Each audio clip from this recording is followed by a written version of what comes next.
Duncairn Community Partnership it's a partnership organisation. Our primary focus is on bringing relationships, bringing people together, building relationships across the different sides of our interface here in North Belfast.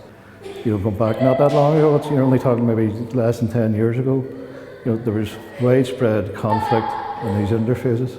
They were the two worst interfaces in the city. Today, at the moment, we're standing in Mount Collier Youth Club where we have over 100 people, local residents, in a room upstairs, sitting down having their Sunday lunch together, getting to know each other. And these are people who live close to each other. They live side by side, in fact, in some cases, but would never mix because there's a peace wall or some sort of physical barrier between them. So our whole aim is about breaking down those barriers, the mental barriers in people's minds. That will lead to taking down the physical barriers. At least that's our hope for it.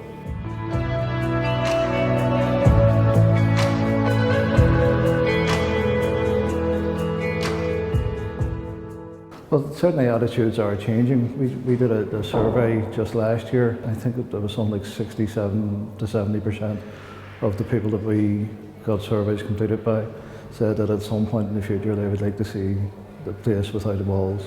Communities getting involved with each other makes it easier for us to do what we're trying to do. It's about providing an opportunity for them to come together to get to know each other, and that provides the opportunity then to talk about taking the physical structures away. So without the International Fund for Ireland, we wouldn't be able to do, because there's nobody else who's looking really at this. There's plenty of people talking about it, but there's very few people, very few organisations, very few of our statutory organisations are actually stepping up and resourcing this.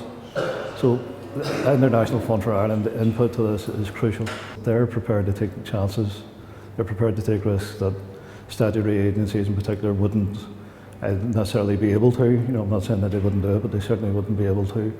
So the International Fund for Ireland can facilitate a lot of the work that other organisations couldn't.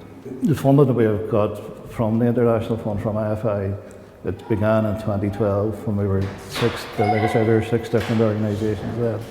We were working very much on our own projects and our own programmes, but at the same time putting some effort into the Peace Walls programme.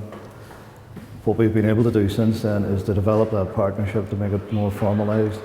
Like I said, in 2015 then we were able to step away from the informal partnership type working to set up our own organisation. So now we've been able to dedicate resources to working with people, working with our community.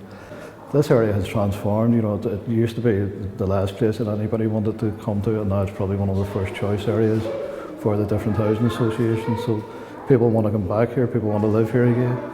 If we look at Duncairn Gardens, we had the gates that were closed there all day, every day. They're now open morning, evening and weekends. It's becoming rejuvenated again. People are starting to come out more onto the garden. So that there is that feeling that there's a change, there's a huge change. But the main thing is the change in relationships between the both sides of our community. The only thing I want to say is that and I just need to keep reinforcing this every opportunity I get, so it's not just here, but in many ways the communities in this part of the city are streets ahead of our statutory agencies, of our politicians, of many other people. They're working together. We've got agreements there between communities and the other side of the community.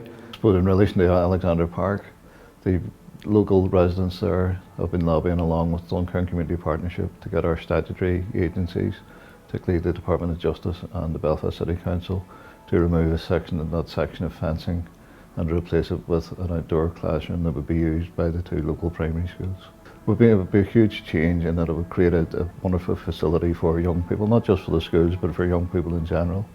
And it would also take away an ugly green fence that's been there since 1994, so it would change the whole appearance of that section of the park. Now, for the last 7-8 years, there's been no violence, no conflict of any sort, and that's largely because of the communities and people on the other side of our community investing in the future, getting to know each other, and stopping the violence. And we have great sort of examples of that, where anybody who tries to create trouble now, it's residents who will stop that happening. They don't need they don't need police coming in, they don't need agencies coming in, they don't need us coming in. Residents will do that now for themselves.